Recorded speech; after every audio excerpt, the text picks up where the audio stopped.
I used to love being out on stage and performing in front of everyone. When I was little, I sang many of my favorite songs, but my most favorite out of all of them were Disney songs. I was also a great actor in my old kindergarten school plays, and I would always practice at home to get all my lines down correctly. During my summer vacation, when I didn't have any school plays to perform in, I would act out many scenes from my favorite children's TV shows and networks, but I mostly acted out scenes from my favorite Disney shows and networks. I was around 4 or 5 years old, and it was so fun acting and singing out all of my favorite Disney shows.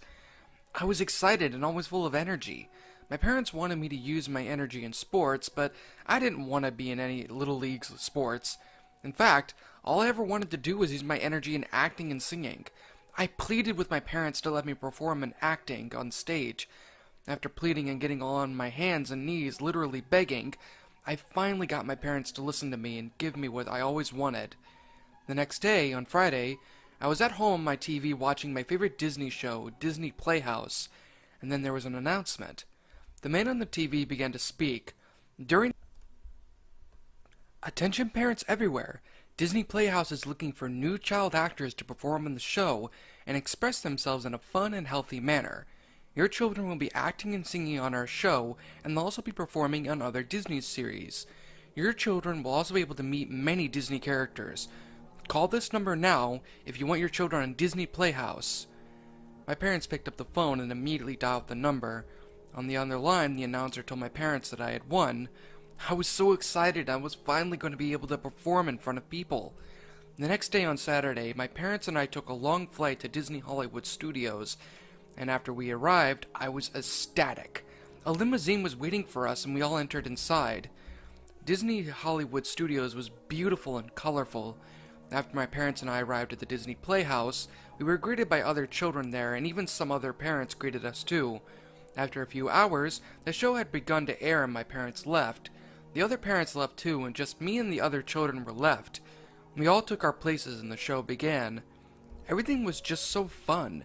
The other children and I performed together, we played games, we talked to each other, and we even learned together. After the show was over, the other children and I took a break in the Disney Playhouse. We had a lot of fun playing and laughing together. At one point, me and the other children did some sneaking around of Disney Playhouse, and we snuck into different rooms. Just as we were heading back to the Playhouse, I saw something shimmering through maintenance room doors. I told the others to go ahead of me and that I'd be back. The other children all went back to the Playhouse, but I stayed behind to check out what was shimmering through the door of the maintenance room. As I approached the door, curiosity got the best of me and I opened it.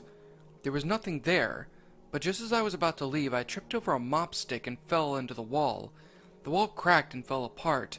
A secret room was hidden behind the shattered wall. How strange, I thought. This was never here before. I entered the room and walked down a narrow pathway. The pathway took me to a door labeled Break Room. I opened the door and walked through. On the other side of the door was a large cafeteria with a kitchen area.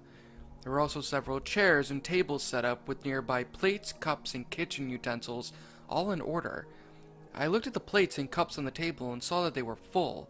As I approached the kitchen area, I began to smell something sweet cooking in the kitchen. But when I opened the kitchen door and entered inside, I saw no one there. How is this even possible? Food doesn't cook itself, I thought. I explored some more in the kitchen and found another door hidden in the back room. The door read, Staff Only. Me being a curious and adventurous little kid at the time, decided to open the door and enter whatever it led me to. I opened the door and entered inside. On the other side of the door was a long stairway.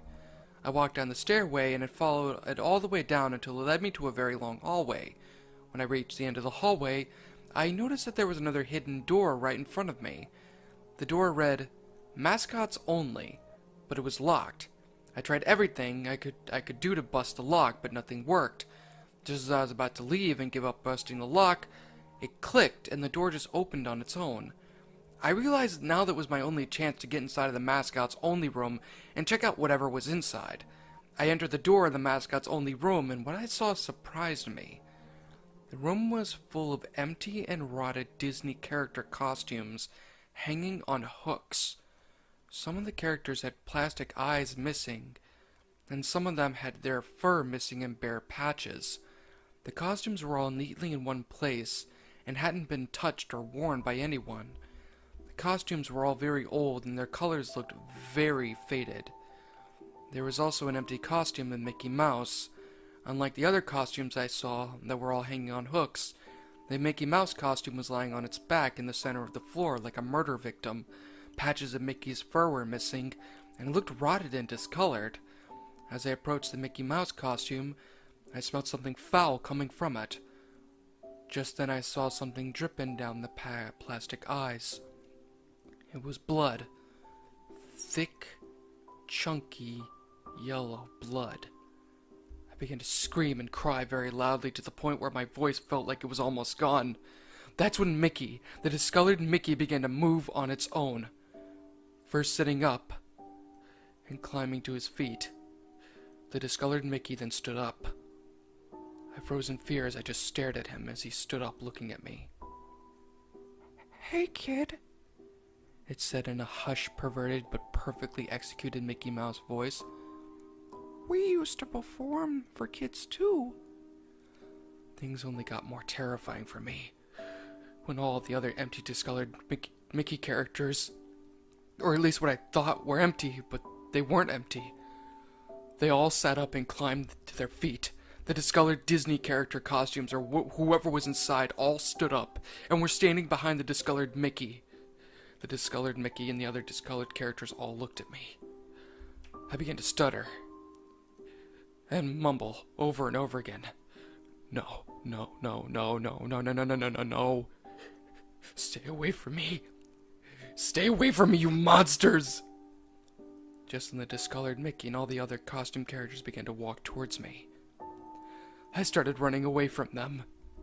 I began to sing the song Zippity-Doo-Dah to stay calm as I was running away from the costumes coming after me. I ran up the stairs as fast as a 4 or 5-year-old could. I only cared about getting away from those evil costumes.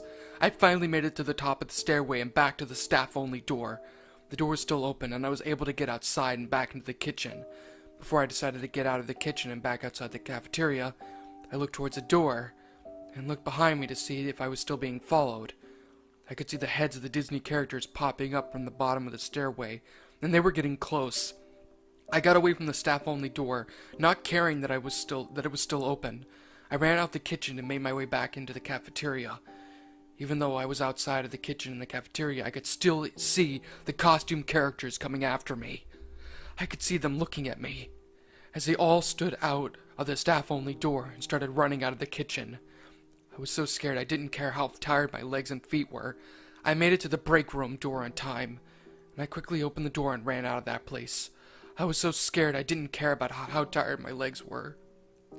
I kept running and running down the narrow path that led outside back into the maintenance room. I ran with whatever leg and foot strength my body had left, and I finally made it back outside. Just as I was about to leave this horrible place, I saw a horrifying message written in red and yellow blood. The message read, "We were the original Mickey Mouse and gang performers, but Disney abandoned, replaced, and left us all to die." After I got out of that horrible place, I was found by a security guard and escorted back into the Disney Playhouse. When I arrived back at the Disney Playhouse, my friends and I were looking at me with a strange glare. I asked them what was wrong, and they told me they thought I had disappeared. I told my friends that I was okay, and that I was just exploring the building. After my friends and I talked with each other for a while, the camera light came on. The producer of Disney Playhouse asked me and my friends to sing a goodbye song that she wrote. We all sang it, and after we finished, the camera turned off. Later that day, my parents came and picked me up, but I didn't say a word to them about what I went through. For the whole trip back home, I never sang, or acted, or performed in any children's songs or movies they put me for. I didn't even perform my favorite songs or movies. I never performed in front of anyone ever again, and I never performed and used my talents in any kind of television or radio show ever again. My parents always asked me why I hate performing in front of people, and I'd always respond with, I just don't want to anymore. I only like to perform myself. But that was a lie. My parents must never know the truth or the real reason why I hate performing in songs. I'll never forget what happened to me at the Disney Playhouse and the dark secret I discovered. I didn't tell my parents what had happened because they'd think I was crazy. I knew what I saw was not my imagination, and it certain as hell wasn't a dream at all. It was all real, and I'll never forget it. For as long as I live, the horrible screams and sounds that I heard will never leave my head. All I can do is try and guess what happened to try and find the answers I needed. But I guess only Disney will know the truth of what had happened. All I know is that after I experienced, I'll never trust Disney ever again. Some of you may disagree with me about my story, but for those of you who do agree with me, then please take my story as a warning and stay far away from Disney as possible. I don't trust Disney anymore, and I'd recommend you all do the same. Thank you all for listening to my story. It really means a lot to me.